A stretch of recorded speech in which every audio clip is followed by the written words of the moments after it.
Jimmy! Dad? Come here. Jimmy! Jimmy, just stay back! Jimmy, I am warning you! You almost have to admire the hedonism of looking at The Last of Us Remastered, which is still visually impressive 8 years later, and saying, yeah, that looks pretty good, but we can do better. There's very little left to be said about the original The Last of Us, a potent post-apocalyptic cocktail of stealth, survival, and slaughter that's revered for its haunting storytelling in an amazingly well-crafted world. You almost certainly knew that. It's widely lauded as one of the best games of all time and one of the few to get a 10 from IGN, but I reckon you knew that too.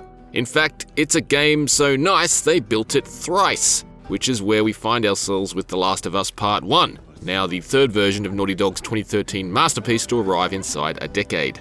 Unsurprisingly, this remake takes full advantage of the added grunt afforded to it by the PS5 by delivering astonishing new levels of detail and fluidity in its fully rebuilt world, characters, and animations, along with some subtle but well-considered use of the haptic feedback in the DualSense controller, and a simply remarkable array of accessibility options. It's missing the original's multiplayer mode, but the result is undoubtedly the definitive way for solo players to experience this modern classic. Even so, there is something inherently inessential about it that it can't quite shake as a remake of an already fabulous remaster that remains a must-play on hardware only a single generation old.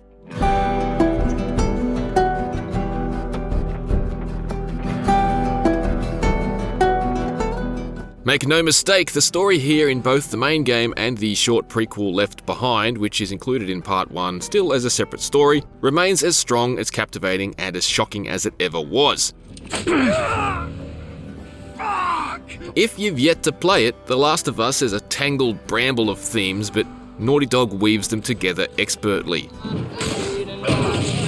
It may trade in despair, selfishness, and misery, but it's also quick to lightly breathe on the embers of hope, redemption, and love that glow within its darkness.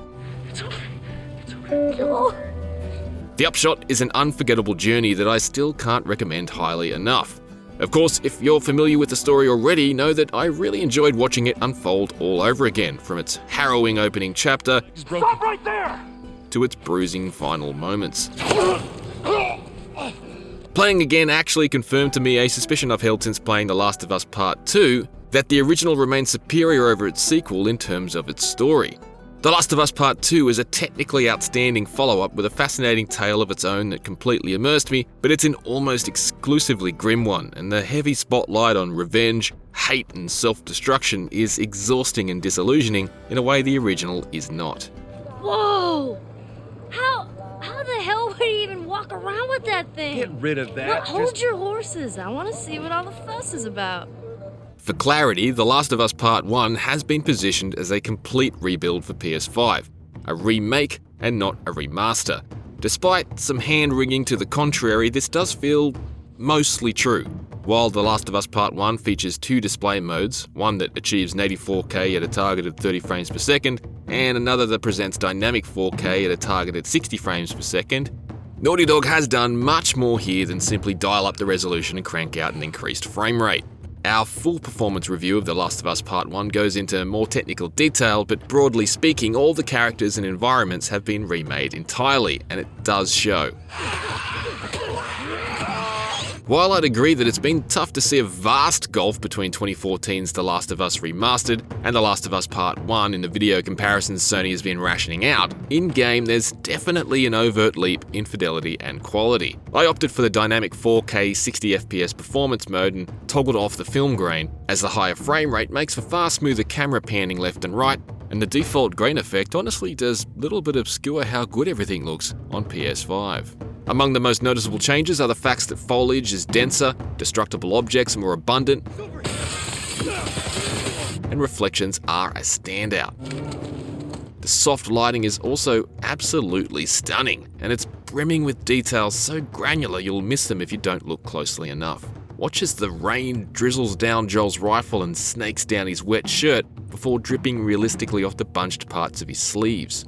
See how the light picks up airborne dust and spores in the dankest levels. It's an absolutely top-shelf visual showcase of what the PlayStation 5 is capable of. There have been some moderate redesigns for a couple of key characters too, most notably Joel's smuggling partner, Tess. Now I've seen some resistance to the updated Tess, but I think it's a minor but smart change. Crafting a Tess that more authentically appears to be a woman well into her 40s rather than her 20s paints her more as a generational peer of Joel's, rather than a woman younger than his own daughter would have been 20 years after the outbreak. The faint hint of a relationship between the two that perhaps hasn't always been entirely platonic makes way more sense in this context, and the later bond between Joel and Ellie is made all the more special when it's clearer it's not the kind of connection Joel could have made with Tess previously. This is not us. What do you know about us? About me? The Last of Us Part 1 does, however, lean on the exact same performance capture, voice acting and cutscene direction that was used for the original PS3 version, Tess included. Admittedly, they have been touched up, and I do appreciate how the ultra-high level of facial detail has allowed Naughty Dog to extract even more subtle micro-expressions from the cast's performances. Even the small addition of flecks of spit shooting from a character's mouth as they shout adds a new layer of intensity to the drama that I admire. It is over, Tess! It's a testament to just how high quality and future-proof it all was in the 2013 original that there simply was no need to redo these story sequences wholesale. But it does mean I wouldn't necessarily group The Last of Us Part 1 in quite the same category as re-scripted wall-to-wall do-overs like 2019's Resident Evil 2 remake or 2020's Mafia Definitive Edition. Where the hell? Whoa! Got you! I did grow to miss the larger and regularly more vertical levels of Part 2. With a few exceptions, Part 1's levels are generally more intimate and compartmentalized, no doubt thanks to their origins of being designed to run on hardware that was first debuted when Beyoncé was still 33% of Destiny's Child and Netflix was still only renting DVDs via the post. I also missed the improved melee combat of Part 2. Part 1 doesn't feature the useful dodge move implemented in the sequel, nor the ability to go prone and crawl. The latter doesn't feel like a huge loss considering the levels weren't designed to ever require it in the first place, but the lack of a dodge feels odd considering bringing Part 1's gameplay more in line with Part 2's was a stated aim. Naughty Dog has succeeded in other areas though, especially with movement, which is a lot smoother than it was in the original and the 2014 remaster. Animations that seem to seamlessly blend character movements from one direction to another make them appear less skatey and more connected to the ground. Joel and Ellie feel a little weightier as a result, which makes them feel more like they're always really interacting with the world. There have also been tweaks to the enemy AI, who skulk around the environments in unpredictable patterns and who are now far more effective at flanking and working in small teams to flush us out, just as they were in Part 2. Look out! Part 1 has unfortunately stopped short of copying Part 2's brilliant trick of naming its unfortunate grunts for their buddies to call out in dismay as they stumble across their bodies though. I thought that was quite a clever way of adding more gravity to the bloodshed, and it's a shame it didn't make the cut. We've lost one! We got a tourist! It also reduces but doesn't completely eliminate instances where your AI buddy characters shuffle out into the open during stealth sequences and yet remain unseen, making it crystal clear that this is in fact a video game. The Last of Us Part 1 also features some of the best use of the DualSense's haptics that I've felt to date. All manner of subtle feedback is mapped, from the sharp crunch of racking a shotgun shell to the rhythmic beat of a galloping horse. The triggers for weapons can sometimes feel a fraction too firm by default, but overall feeling what's happening on screen in your hands adds a lot to the experience. The avalanche of haptics do appear to wreak hell on my controller battery though. I haven't finished the session yet with more than a single bar of charge left on it. Finishing the story still takes about 20 hours factoring in Left Behind's 2.5 hour campaign, and when you do it unlocks a pretty extensive set of unlockable outfits, visual modes and gameplay modifiers. Messing around with costumes isn't something I particularly value, although if you find adding a bit of individuality to your second playthrough attractive, you may feel differently. I guess even I was temporarily distracted at the idea of making Ellie a Gran Turismo fan. I feel sick. I wouldn't expect to get much mileage out of the visual modes either. The comic style filter is worth a look, but the bulk of them are simply coloured filters I can't imagine playing through for any length of time, let alone the entire game. The Last of Us but green. The Last of Us but red. The Last of Us but dark red. The gameplay modifiers though are easily the most appealing as far as I'm concerned, as they're good old-fashioned cheats. a concept virtually extinct in the modern games industry. Infinite ammo and crafting ingredients, slow motion, one-hit kills,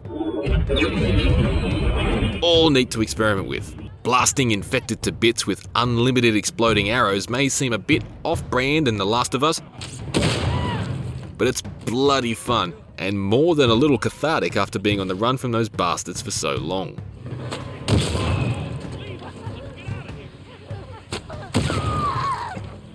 Wakey, wakey. Come on. A gorgeous and well-honed remake of one of the biggest boppers in the PlayStation pantheon, The Last of Us Part 1 is the best way to play, or replay, Naughty Dog's esteemed survival classic. The striking improvements it makes to its completely rebuilt world are complemented by the subtle refinements of its characters' performances. And while it isn't retrofitted with every one of the sequel's best changes, the upgrades to movement and AI make a welcome difference in an already outstanding game. It's harder to argue it was an entirely crucial remake though, considering 2014's The Last of Us Remastered still stands head and shoulders above nearly all of its story-driven action-adventure peers to this day.